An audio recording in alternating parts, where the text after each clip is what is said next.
Selamat datang di MR Adam Bacarita.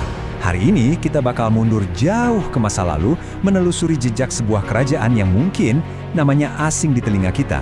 Sebuah kekuatan maritim besar yang dulu jadi sang penjaga gerbang utara Maluku. Tapi ini yang bikin penasaran, gimana ceritanya sebuah kerajaan yang posisinya super strategis, super kuat, kok bisa seolah-olah hilang dari buku sejarah kita? Yuk kita coba bongkar misteri ini bareng-bareng. Oke, petualangan kita ini dimulai dari sebuah buku. Ya, sebuah buku yang jadi semacam peta harta karun buat kita, yang berusaha menghidupkan lagi kepingan sejarah yang hilang ini. Nah, sumber utama kita ini judulnya Loloda, Ngaram Mabeno yang Terlupakan, terbit tahun 2014. Buku ini ditulis oleh almarhum Haji Ja'far Ibrahim Kotadadi. Dan kisah ini diangkat lagi oleh putranya sendiri, Ahmad Ibrahim, seorang wartawan senior. Jadi ada misi mulia di sini, membangkitkan kembali memori kita tentang leluhur yang ceritanya hampir pudar di telan zaman.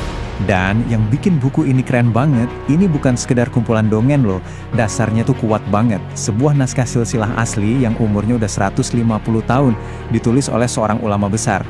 Ini nih yang ngasih bobot keaslian yang luar biasa pada ceritanya. Oke, sekarang kita masuk ke intinya. Sebenarnya, apa sih peran kerajaan Loloda ini? Kenapa mereka bisa begitu penting dalam panggung sejarah maritim Nusantara? Coba dengerin julukannya aja deh. Loloda Ngaram Mabeno. Artinya, penjaga pintu utara. Wow, ini bukan nama sembarangan. Di masa-masa emasnya Ternate dan Tidore, Loloda itu ibarat benteng pertahanan paling depan di jalur pelayaran utara. Bahkan, catatan kolonial Belanda di Encyclopedie van Nederland Indië tahun 1918 mengakui peran penting mereka. Mereka secara terang-terangan menyebut Loloda sebagai gerbang Maluku. Ini nunjukin betapa vitalnya posisi mereka, bahkan di mata orang luar sekalipun. Dan ini bukan cuma cerita lama yang usang. Riset modern dari sejarawan, Dr. Abdurrahman dari Universitas Kairun juga mengkonfirmasi kalau Loloda itu bukan cuma sekedar pos jaga, bukan. Mereka adalah salah satu kerajaan tertua di seluruh kawasan Laut Maluku. Akarnya itu dalam banget. Sebuah kerajaan hebat tentu lahir dari orang-orang hebat kan? Nah, mari kita kenalan sama orang-orangnya. Apa sih yang bikin Loloda ini disegani, bahkan ditakuti? Jawabannya ya ada di para pendekar dan penguasa laut mereka. Dari tanah Loloda ini lahir tokoh-tokoh yang namanya melegenda.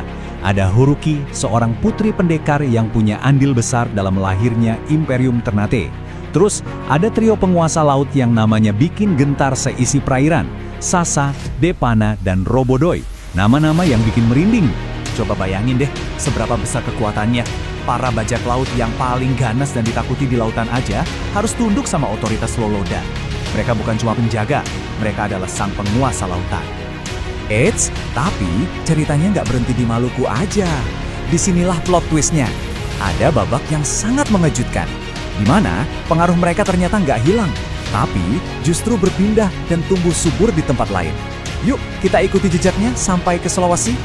Biar paham pengaruhnya, kita harus tahu dulu arti namanya. Loloda itu sendiri punya makna yang luar biasa.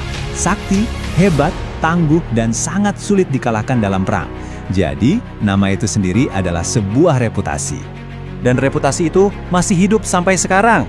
Bukti paling nyata, coba deh cek nama bandara di Bolaang Mongondo, Sulawesi Utara.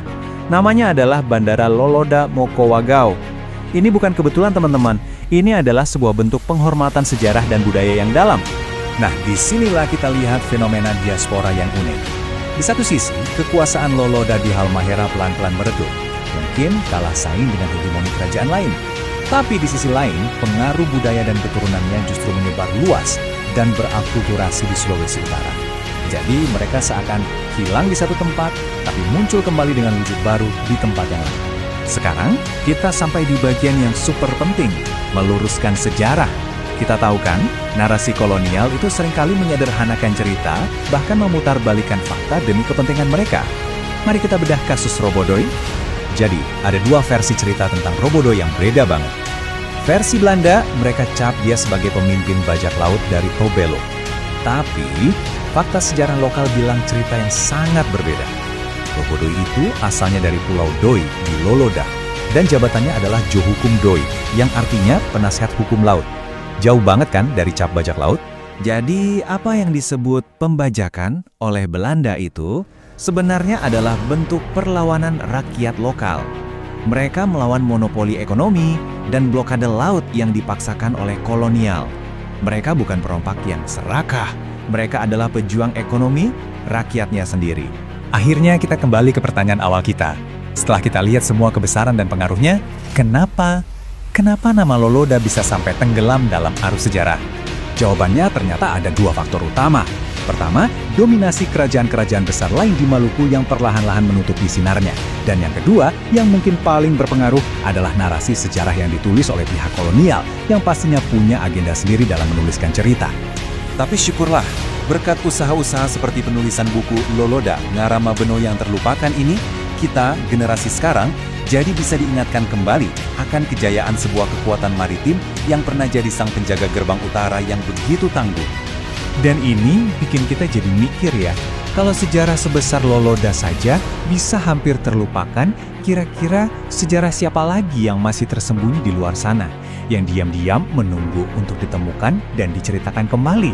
Kalau kalian suka dengan penelusuran kita kali ini, jangan lupa untuk share, like, dan tentunya mengikuti channel MR Adem Bacarita ya. Sampai jumpa di cerita berikutnya.